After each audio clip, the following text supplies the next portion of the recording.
Hey everybody, thanks for tuning in to this week's episode of Ergonomic Problem Solving Series. My name's Jeff. Here today we have an edge banding system, and what we did, we took an awkwardly heavy tool where we were having a lot of wrist injuries, and we put it on an R&R 20 with max cylinders. What that allowed us to do was give all the rotations necessary through the center of gravity so we could do the vertical, we can do the horizontal, and they have some applications where they actually need to turn the gun upside down.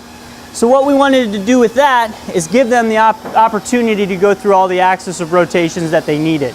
Also, over time it will help with the tool wear, because with being able to let go and zero gravity, the tool will stay there. It'll stay right beside them. Once they get the station set up, they'll be able to grab the tool, get right on it, run whatever they need to run, and they're good to go.